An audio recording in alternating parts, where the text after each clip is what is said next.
সাইডে বাম সাইডে যদি কানের মধ্যে অন্ধকার থাকে এই জায়গাতে চিবুকের নিচে যাদের মুখে দাড়ি নেই তাদের যে চিবুক রয়েছে এই চিবুকের নিচে যেন অন্ধকার না থাকে সেটা আমাদের খেয়াল রাখতে হবে। আসসালামু আলাইকুম, welcome back to another video. আশা করছি সকলে ভালো আছেন। সুপ্রিয় দর্শক, আজকের ভিডিওতে আপনাদেরকে দেখাবো কম্পিউটারের দোকানে কিভাবে একটি স্টুডিও সেটআপ দিতে হয় এবং কিভাবে ভালো মানের একটি ছবি আপনি কাস্টমারকে উপহার দিবেন। যেমন আমি একটা স্টুডিও সেটআপ দিয়েছি, এর পূর্বে আপনাদেরকে দেখিয়েছিলাম কিভাবে এই কক্ষটি তৈরি করেছিলাম সেটা দেখিয়েছিলাম। আজকের ভিডিওতে আপনাদেরকে দেখাবো কিভাবে একটি ছবি আমি কিভাবে তুলি সেটা আজকে ভিডিওতে আপনাদেরকে দেখাবো। সুপ্রিয় দর্শক, এখানে কিছু কথা রয়েছে, যেমন এখন বর্তমান যুগে এরকম স্টুডিওতে কিন্তু ক্যামেরা থাকার কথা। আসলে আমি স্মার্টফোন দিয়ে ছবি তুলে থাকি এবং ক্যামেরা কেন নাই, বর্তমান যুগে এত টাকা দিয়ে ক্যামেরা কেনার আমারও সামর্থ্য নেই এবং ক্যামেরা আমি কিনিও না। কারণ হচ্ছে ক্যামেরা আমার পূর্বে ছিল, ডিএসএলআর ছিল একটা, সেটা দিয়ে এখন আর ছবি তুলি না। এখন বর্তমানে মোবাইল দিয়ে ছবি তোলা হচ্ছে এবং বেশিরভাগ কাস্টমার আমার দোকানে বেশিরভাগ কাস্টমার আমাদের দোকানটা যেহেতু গ্রামে, শহরে না। শহরে হলে আমি ক্যামেরায় রাখতাম, এখন বর্তমানে যেহেতু আমরা গ্রামের মধ্যে আছি সেজন্য আমি মনে করি স্মার্টফোনে বেটার এবং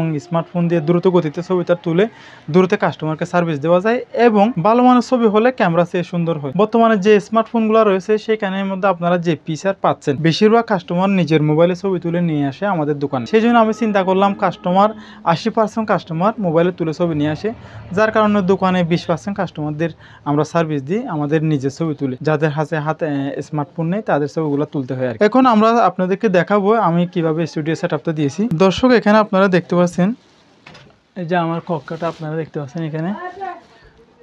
দর্শক, এই যে একটা রিং লাইট দেখতে পাচ্ছেন এখানে, এই রিং লাইটটা আমি বসিয়েছিলাম। এই রিং লাইটের মাধ্যমে যে কাস্টমার যিনি, ওনাকে আমরা সোজা করে এখানে বসাবো, লাইটের রোজু এভাবে করে বসাই। এভাবে করে বসানোর ফলে ওনার যে শার্ট রয়েছে, শার্টটা এভাবে করে বোতাম করে দিয়ে, তারপরে সাপোজ মনে করুন ওনার যে দুইটা কান রয়েছে, এই কানগুলো আমরা সোজা রাখবো সবসময়। বেশিরভাগ কানের এগুলো সোজা রাখবো এবং ওনার পেজটা যে দুইটা বডি দুই সাইড ঠিক আছে কিনা দেখবো। ঠিক আছে, কানের গোড়ালিতে এবং ডান সাইডে বাম সাইডে যেন অন্ধকার না থাকে। যদি ডান সাইডে বাম সাইডে যদি কানের মধ্যে অন্ধকার থাকে এই জায়গাতে চিবুকের নিচে যাদের মুখে দাড়ি নেই তাদের যে চিবুক রয়েছে এই চিবুকের নিচে যেন অন্ধকার না থাকে সেটা আমাদের খেয়াল রাখতে হবে। ঠিক আছে, যার কারণে আমি একটা লাইটের ব্যবস্থা রাখছি। এখানে একটা রিং লাইট রয়েছে, এই রিং লাইটের মাধ্যমে আমি যে ছবিটা দিয়ে থাকি, এই যে মাঝখানে মোবাইলটা এখানে বসাই, সাপোজ এইভাবে করে মোবাইলটা বসিয়ে দিই, তারপরে রিং লাইটের মাধ্যমে যদি আপনি ছবিটা উঠান তাহলে অনেকটা স্পষ্ট হয়। আপনি প্রয়োজনে রিং লাইটটা আরও কাছে নিয়ে যেতে পারবেন। দেখুন এখানে যে ছবিটা উঠতেছে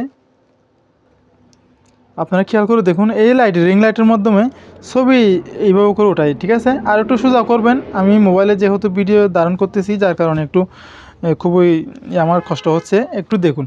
এখানে রিং লাইট দিয়ে যখন আপনি ছবিটা উঠাবেন কাস্টমারের ছবিটা খুবই স্পষ্ট পাবেন, খুবই সুন্দর পাবেন। রিং লাইটের যে আলোটা রয়েছে আলোটা কিন্তু কাস্টমারের মুখে গিয়ে পড়ছে এবং কানের সাইডে দুই সাইডে গিয়ে পড়ছে। ঠিক আছে, প্রয়োজনে রিং লাইটটা আপনি সোজা করে নেবেন, ডান সাইডে বাম সাইডে করে নেবেন এবং ছবিটা ওঠানোর জন্য আপনি প্রয়োজনে রিং লাইটটা আরও নিচু করবেন এবং প্রয়োজনে মোবাইলটাকে উঁচু করবেন, এভাবে করে সাজিয়ে নেবেন। আশা করি আপনারা বুঝতে পারছেন আমি কিভাবে ছবিটা উঠিয়ে থাকি। একটু খেয়াল করে দেখুন, রিং লাইটের ভিতর দিয়ে যদি আপনি একটা ছবি উঠান কাস্টমারকে অনেকটা স্পষ্ট হয়, অনেকটা সুন্দর আসে। একটু খেয়াল করে দেখুন তো আপনারা এই ছবিটা, এখন যে ছবিটা দেখানো হচ্ছে আমি রিং লাইটের এই জায়গাটা মোবাইলটা রাখছি আর কি। ঠিক আছে, রিং লাইটের মাঝখানে মোবাইলটা রেখে পিছন দিয়ে আমি ছবিটা ওঠাচ্ছি। ঠিক আছে, এখানে কিন্তু আরও স্পষ্ট হচ্ছে। দেখি রিং লাইটটা যদি আপনি আর একটু উপরের দিকে ওঠান, এভাবে করে উপরের দিকে ওঠান, কাস্টমারের মুখে নিয়ে যান, এখন দেখুন কত সুন্দর একটা ছবি আপনারা পাচ্ছেন। ঠিক আছে, আশা করি বুঝতে পেরেছেন। এটা সিম্পেক্স লাইটের মতো রিং লাইট যেটা রয়েছে, এখানে যে রিং লাইটটা রয়েছে এই রিং লাইটটা কিন্তু একটা সিম্পেক্স লাইটের মতো। ঠিক আছে, সিম্পেক্স লাইটও এরকম একটা আলো দেয় আর কি। ঠিক আছে, আমরা যদি সিম্পেক্স লাইটের মধ্যে রিং লাইট ইউজ করি, এখানে রিং লাইটের মধ্যে একটু ফোকাস বাড়ানো কমানোর একটা সিস্টেম রয়েছে, আরও অন্যান্য কালারও রয়েছে, আপনি চাইলে অন্য কালার দিতে পারেন। ঠিক আছে, বিভিন্ন কালার রয়েছে। আমি হোয়াইট কালার দিয়ে উঠিয়ে থাকি ছবি, যার কারণে আমার ছবিতে বেশি কাজ করতে হয় না, ছবি খুব স্পষ্ট হয়, ছবিটা যেন খুবই সুন্দরভাবে আমরা ছবিটা কাস্টমারকে দিতে পারি। বেশি একটা কাজ করার লাগে না। ছবি যদি সুন্দর হয় তাহলে ফটোশপে যখন আপনি ছবিটা নিয়ে যাবেন তখন ছবিটাকে খুবই সুন্দরভাবে ছবিটা ক্রপ করে আপনি কাস্টমারকে দিতে পারবেন। হ্যাঁ, আরেকটা কথা রয়েছে এখানে, আমি আপনাদেরকে একটু কথা বলি।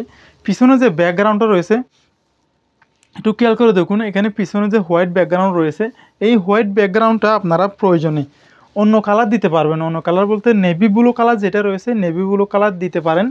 আমি হোয়াইট দিয়েছি, বিভিন্ন সময় হোয়াইট কালার প্রয়োজন হয়ে থাকে, যার কারণে ব্যাকগ্রাউন্ড আর চেঞ্জ করতে হয় না। সেই জন্য আপনারা যদি স্টুডিও সেট আপের পিছনেরটা একটু খেয়াল রাখবেন, পিছনের কালার হোয়াইট এবং নেভি ব্লু কালার দেওয়ার চেষ্টা করবেন, আকাশি কালার আর কি। আশা করি আপনারা বুঝতে পারছেন। যদি আপনাদের মনে কোনো ধরনের প্রশ্ন থেকে থাকে তাহলে অবশ্যই আমাদেরকে জানাতে পারেন, আমরা অবশ্যই সেটা নিয়ে ইনশাল্লাহ আপনাদের কমেন্টে বিস্তারিত জানবো। ইনশাল্লাহ আপনারা অবশ্যই আমাকে জানাবেন। পরিশেষে আমাদের এই ছোট্ট চ্যানেলটি সাবস্ক্রাইব করবেন এবং পাশের বেল আইকনটি ক্লিক করে আমাদের চ্যানেলের সাথে থাকবেন। আসসালামু আলাইকুম ওয়া রাহমাতুল্লাহি ওয়া বারাকাতুহু।